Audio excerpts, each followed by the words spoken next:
Bismillahirrahmanirrahim. Dasar pemerintahan Abu Bakar As-Siddiq radhiyallahu anhu. Ahli sejarah Islam meriwayatkan bahawa khalifah pertama Abu Bakar radhiyallahu anhu telah ditabalkan secara bai'ah, yakni janji setia, janji taat oleh pemimpin daripada kalangan muhajirin, sahabat-sahabat yang datang dari Mekah, Ansar, sahabat-sahabat Madinah, dan ahli bait radhiyallahu anhum, keluarga Nabi. Semua bai'ah Abu Bakar jadi khalifah. Beliau telah menyampaikan khutbah sulungnya yang terkenal. Khutbah ni syarahan lah. Bahasa Arab khutbah, bahasa Melayu syarahan. Syarah. Ucapan. Ucapan yang menjadi dasar kepada kerajaan yang dipimpin. Setelah memuji Allah Subhanahu Wa Taala selayak-layaknya, lantas Abu Bakar radhiyallahu anhu menegaskan ucapannya, Ayuhan nas, fa inni qad wullitu alaikum wa lastu bi khairikum, fa in ahsantu fa'inuni wa in asa'tu faqawwimuni. As-sidqu amanah wal kadhibu khiyanah wa dha'ifu fikum qawiyyun 'indi hatta arji'a alayhi haqqahu insyaallah wal qawiyyu fikum dha'ifun hatta akhdha al-haqqa minhu insyaallah. Maksudnya, wahai sekalian, semua yang hadir, sesungguhnya aku telah dilantik menjadi pemimpin kalian, pemimpin kamu. Padahal aku bukanlah orang yang terbaik dalam kalangan kalian, kalangan kamu. Dia tawaduk, mudah diri. Aku dipilih jadi pemimpin kamu. Aku bukan orang baik sekali, boleh ada orang lebih baik pada aku. Ini tawaduk dia. Memanglah dia yang terbaiknya. Dia rendah diri, dia tak kata saya lah baik sekali, tak. Saya bukan terbaik.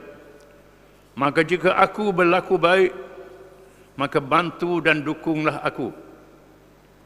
Kalau aku baik, aku betul, tolong aku. Dan jika aku berlaku buruk, maka betulkan aku. Kalau aku silap, salah, perbetul. Tegur, ini tak betul. Benar itu amanah dan bohong itu khianat. Benar adalah amanah. Kalau betul, kata betul. Kalau salah, kata salah. Bohong adalah khianat. Oleh kerana aku ni ketua negara, aku buat betul belaka. Kalau tak betul, kata betul juga. Ini bohong. Bohong itu khianat. Bohong ni khianat. Ini khianat, bohong itu khianat. Ada satu cerita zaman dulu, seorang raja yang adil, nama dia tak ingat. Dia nak cuba menteri-menteri dia. Dia hadir jamuan.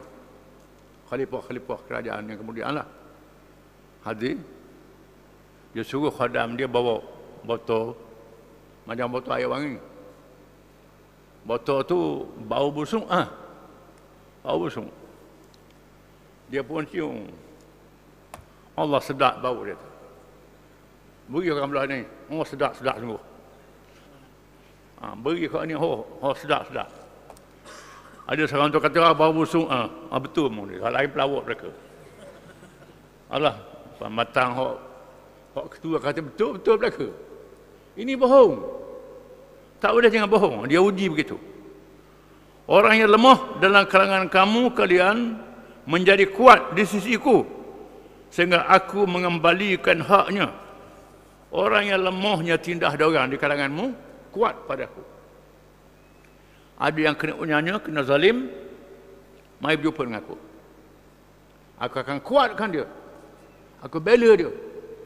Aku akan hukum orang yang buat zalim ke dia, walaupun dia lemah. Orang yang lemah kuat pada aku. Orang yang kuat pula menjadi lemah di sisiku, sehingga aku bertindak ke atasnya dengan cara yang benar, adil, insya-Allah. Orang yang kuat buat mantang-mantang, lemah padaku. Kalau orang yang kuat ni, mana-mana governor, mana-mana ketua tempat buat sesuatu, orang tak kata apa, jumpa dengan aku. Aku akan bertindak terhadap dia. Itu maksudnya.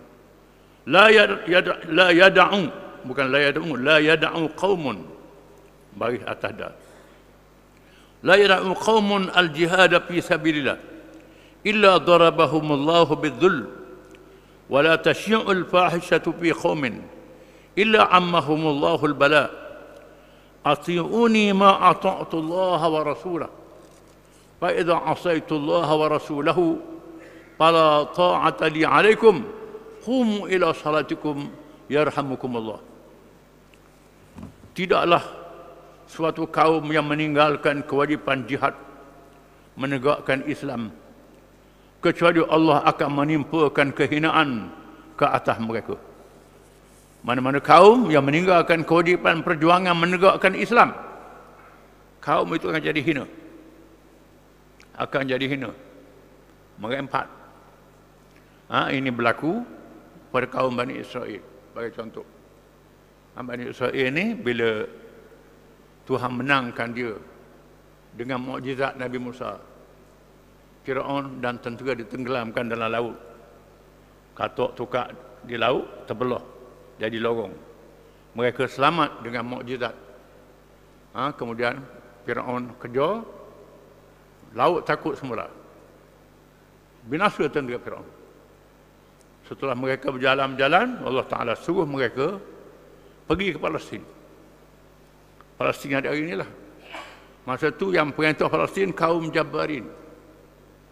Kaum yang terkenal dengan ganas, besar. Masuk Palestin dengan jihad. Allah Ta'ala nak uji dengan jihad, dengan perjuangan, dengan perang. Bukan pergi saja-saja. Tadi Allah Ta'ala tolong dengan mukjizat, dengan perang. Saya kata, kami tak mau masuk. Tak mau pergi. Idhab anta wa rabbuka faqatila inna hahuna qa'idun. Wahai Musa, mungkin dengan Tuhanmu lah kami nak duduk sini. Ini Bani Israel. Takut nak berjihad. Takut nak berjuang. Allah Ta'ala suruh mereka berjuang, masuk ke Palestin, mereka tak nak. Pergi mu dengan Musa, dengan Tuhanmu. Ini begitu. Dengan baik itu sahabat Nabi kita sallallahu alaihi wasallam, orang Madinah, bila berkata asyiruni ayyuhan nas, pada hari perang Badar, orang Islam 300, 13 orang, orang kafir 1000. Apa pandangan kamu? Kata orang Madinah, kami tak kata macam Bani Israel kata, pergilah dengan Tuhan. Kami ikut Rasulullah pergi, kami pergi. Di mana saja kami akan bersama. Kami akan berperang. Kami adalah orang biasa di medan perang. Kami akan buktikan kami tidak akan undur di medan perang. Ini orang Madinah. Orang Mekah begitu juga. Ini orang Islam. Sanggup. Maka kaum Bani Israel yang tak pergi berjihad, yasihuna fil ard 40 sana. Tuhan hukum sesak di padang pasir selama 40 tahun. Pusing 4 tula, merempak 40 tahun. Sesak di padang pasir Sinai, pusing dekat tula je. Tuhan hukum hidup dalam keadaan susah dalam masa 40 tahun. Hina, begitulah Bani Israel. Macam kita hari ni lah. Politik-politik ni tak penting, berjuang apa, ikut siapa dia pun. Tak embuh. Islam tu berkuasa memerintah, tak nak. Tak tinggikan Islam supaya berdaulat memerintah. Kau dah lah, kita mayan dah. Buat murah cak dah. Jaga, hina. Jadi hina. Jadi kaum bangsa yang hina, dihina oleh orang. Penjajah kita dulu. Nak pergi Mekah pun dia tolong beri kapal. Hinanya kita. Kapal dia tolong beri. Oh baiknya beri kapal ke kita. Puji pula. Lepas tu buat macam-macam pula. Dia ambil kuat lain pula. Dia ambil hasil negeri kita. Dia perhambakan kita. Dia hinakan kita. Jadi bangsa yang hina. Bila tinggal untuk menegakkan Islam, jadi kaum yang hina. Dalam Quran sebut, illa tanfiru yu'adzibkum 'adzaban aliman wastabdil qauman ghairakum. Jika sekiranya kamu tidak mahu berjuang untuk menegakkan Islam, Tuhan seksa kamu. Seksa dunia, seksa akhirat. Dunia kena seksa jadi hamba orang. Kita tengoklah.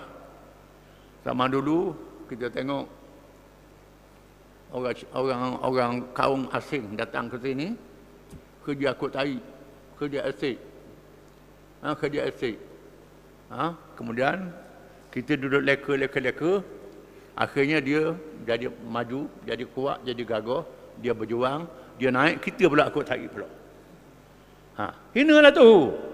Kita jadi kudi pula. Jadi hamba dia pula. Ini hina bila kita meninggalkan perjuangan Islam. Orang Arab hari ni duit banyak, kaya, hasil minyak, jadi hina. Dihina oleh Amerika, dihina oleh Eropah, dihina oleh Barat. Dihina, rasa senang, tapi hina diperhambakan oleh kaum yang menjajah kita. Ataupun Tuhan tukar kaum lain. Kaum lain yang terima Islam, yang masuk Islam. Dulu orang Turki masuk Islam. Orang Kurdi masuk Islam. Orang Tatar masuk Islam. Islam boleh bertahan, memerintah, kuat. Orang Islam sama Islam lain. Tetapi lebih teruk lagi, orang bukan Islam menakluk, menguasai. Ini bala, ini maksud ucapan Abu Bakar. Tiada perbuatan keji yang tersebar dalam suatu kaum, malaikat Allah menimpakan bala ke atas mereka semua. Bila mungkar berlaku, kita tak tegur, kita tak cegah dosa berlaku dalam masyarakat. Jagalah, akan berlaku bencana kepada kita, macam-macam bencana. Bencana penyakit, bencana macam-macam. Tidak aman, merampok, menyamu, mencuri, macam-macam akan berlaku. Jenayah banyak, macam-macam. Salah laku. Bila kita tak cegah kemungkaran dalam masyarakat kita, akan jadi bala. Bala kemarah. Bala kemarah. Bala macam-macam. Rosaknya cuaca alam sekitar. Taatilah aku selagi aku mentaati Allah dan Rasulnya. Maka apabila aku menderakai Allah dan Rasulnya, maka kalian tidak wajib mentaatiku lagi. Taat pada aku kalau aku ikut Islam. Aku taat pada Allah dan Rasul. Kalau aku tak taat pada Allah dan Rasul, jangan taat pada aku. Ini bai'ah. Bai'ah ni janji setia, saya taat pada pemimpin. Selagi pemimpin taat pada Allah dan Rasul. Kalau tak taat pada Allah dan Rasul, baru lawan. Bercanggah dengan Islam, baru lawan. Kalau tak bercanggah dengan Islam, taat macam mana pun, walaupun tak setuju. Tak setuju macam mana, taat. Bila pemimpin suruh, kena buat. Saya tak setuju, tak boleh. Tentukan orang ni, tentu ini, kena ikut, tak boleh. Tak boleh, saya tak setuju, tak boleh ikut, tak boleh. Kecuali dia suruh kita minum arak, dia suruh kita merokok, dia suruh buat benda yang haram. Itu tak boleh ikut. Kita ada sebut kisah yang banyak. Nabi tugaskan Ammar bin As pergi ke Zatus Salasil. Dia ni mu'alaf baru masuk Islam. Abu Bakar, Umar, Abu Ubaidah sama dengan dia. Nabi atas Abu Ubaidah jadi tentera bantuan. Dia jadi utek imam. Dia tak ambuh orang lain jadi imam. Ikutlah. Dia buat macam-macam, ikut. Perang tak puas hati, ikut. Temu dengan Nabi esok. Dia nak pergi pasang api, jangan pasang api. Betul dia, Nabi SAW betul. Kerana dia tahu, walaupun dia baru dengan Islam. Kena taat, semua sahabat sebab taat. Ada seorang sahabat lagi, dia kelolo. Jenis suka bergurau. Nabi nasib dia jadi ketua. Lepas harga perang dah balik, dia suruh bala tentera dia punggah kayu api. Punggah. Dia pun cucu api nyala. Dia pun bersarah. Tidakkah Rasulullah pesan, mungkin kena taat ke aku jadi ketua. Terjun nak api. Terjun nak api. Buat tak tahu belaka. Buat tak tahu. Ini suruh benda tak betul. Suruh bunuh diri. Apa? Balik cerita ke Nabi. Nabi kata betul lah, mu dah ikut dia. Kalau mu ikut dia, masuk neraka. Bukan masuk dalam api saja. Taat benda maksiat. Tidak boleh. Ini makna bai'ah tu taat. Apa-apa arahan, apa perintah, kita tak setuju ke, kalau tak ada nah, tak ada apa, ikut. Kerana orang yang jadi pemimpin, dia tahu strategi. Dia tahu tujuannya, tahu apa. Tanya dulu. Kita akan baca dalam bab memerangi orang murtad. Bila Sayyidina Abu Bakar mengarahkan serang mana-mana kampung dan negeri yang murtad. Khalid bin Walid, panglima tentera Islam, nak pergi serang sebuah kampung. Dengar bang subuh. Bang subuh nak serang macam mana? Maya subuh pergi. Ada bang. Kampung ni kata zakat tak wajib. Zakat tak wajib, jadi murtad lah. Jadi serba salah. Serba salah, balik. Undur, balik ke Madinah. Jumpa Sayyidina Umar, jumpa sahabat lain, jumpa Sayyidina Umar, orang lain tak berani. Nak jumpa Abu Bakar, Umar berjumpa. Macam mana ni nak serang? Abu Bakar kata, mu tak reti. Tidakkah mereka membatalkan apa dia wajibkan oleh Nabi, zakat? Demi Allah, sekiranya mereka membatalkan apa yang wajib walaupun sebesar harga tali unta, aku perangi mereka, kata Abu Bakar. Bahawa aku faham, Sayyidina Umar kata, rupanya hukum Quran, hadis kata kena ikut. Oleh kerana itu dia keluar daripada Islam. Kerana mengatakan zakat tak wajib. Maka dia perintah serang negeri itu, kampung itu. Ini berlaku. Ini makna bai'ah. Taat dalam benda yang tak ada nas, tak ada apa. Hak ada nas tu memanglah wajib. Yang tak ada nas, bila ada arahan daripada pimpinan, kena ikut. Ini makna bai'ah. Kecuali dia suruh benda yang mungkar, tak boleh. Ini lalu Bakar kata, bangkitlah sekalian semua untuk menunaikan salat, semoga Allah merahmati kalian. Waktu sembahyang tiba, dia suruh sembahyang.